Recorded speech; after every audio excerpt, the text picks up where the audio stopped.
Hello friends, welcome to our channel to box office. কথা বলবো তুফান এই মুভির 22 দিনের বাংলাদেশের কালেকশন নিয়ে, চতুর্থ দিনের ইন্ডিয়ার কালেকশন নিয়ে, ওভারসিজ মার্কেটের 11 দিনের কালেকশন নিয়ে, ওয়ার্ল্ড ওয়াইড মার্কেটের 22 দিনের কালেকশন নিয়ে। আপনারা জানেন গ্লোবাল সুপারস্টার ও সাকিব খান স্যার অভিনীত তুফান ফিল্মটি বক্স অফিসে একটি ভালো আয় করেছে। ফ্যামিলি যদি সাপোর্ট করে অবশ্যই মুভি বক্স অফিসে 60 থেকে 65 কোটি টাকা প্লাস বিজনেস করবে। তুফান নিজেদের 50 দিন কমপ্লিট করলে বোঝা যাবে তুফানের লাইফ টাইম কালেকশন কত হতে পারে। এখনও বলা যাচ্ছে না, কারণ বাংলাদেশের মুভিটি এখনও ডে বাই ডে একটি ভালো কালেকশন এনে দিচ্ছে। অনেক বাংলা ফিল্মের lifetime collection Toofan day by day করছে। কথা বলবে মুভির কালেকশন নিয়ে। ভিডিও ভালো লাগে তো লাইক করবেন, এবং এখনও যদি বক্স অফিস চ্যানেলটি সাবস্ক্রাইব না করে থাকেন সবার আগে আমাদের চ্যানেলটি সাবস্ক্রাইব করে নেবেন। প্রথমত হলো বাজেট নিয়ে। তুফানের বাজেট ছিল 15 কোটি টাকা। লিডার আপনারা জানেন global superstar Shakib Khan sir, Chanchal Chowdhury sir, এই মুভিতে কাজ করেছেন মিমি ম্যাম। এই মুভির ডিরেক্টর রায়হান রাফি স্যার। আপনারা জানেন রায়হান রাফি স্যার বাংলাদেশের একজন বড় মানের ডিরেক্টর, তাকে বাংলাদেশের দর্শকরা অনেক বেশি পছন্দ করেন। আমরা যেরকম আশা করেছিলাম তুফান সেই রকম কালেকশন ইন্ডিয়া থেকে করতে পারেনি। মুভিটি ইন্ডিয়া থেকে ফ্লপ হওয়ার সম্ভাবনা প্রবল, কারণ আপনারা জানেন ইন্ডিয়াতে মুভিকে একটি ভালো কালেকশন এনে দিতে হতো ক্লিন হিট হওয়ার জন্য।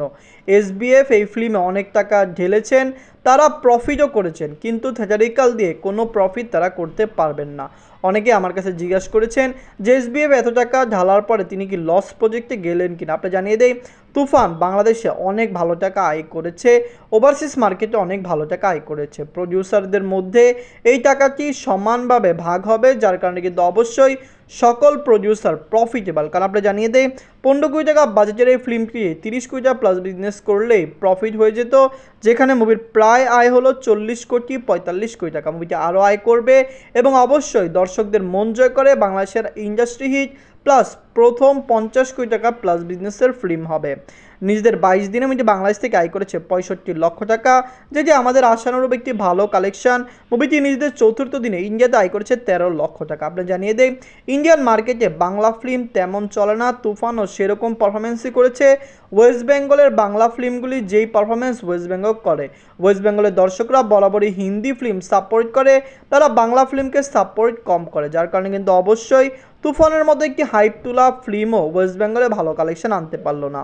নিজের 11 দিনে মুভি ইউএসএ মার্কেট থেকে আয় করেছে 8 লক্ষ টাকা, ইউনাইটেড আরব থেকে আয় করেছে 10 লক্ষ টাকা, অস্ট্রেলিয়া মার্কেট থেকে আয় করেছে 4 লক্ষ টাকা, মুভিটি ইউকে থেকে আয় করেছে 10 লক্ষ টাকা। আপনি জানিয়ে দেই আমরা ওভারসিজ মার্কেট যে কালেকশনগুলি দিচ্ছি সেগুলো অফিসিয়াল কালেকশন, কিন্তু অনেক কান্ট্রির কালেকশনের আপডেটই আসে না। সেই কালেকশন অ্যাড করলে তুফানের আয় এর চেয়েও বেশি হতে পারে ওভারসিজ মার্কেটে।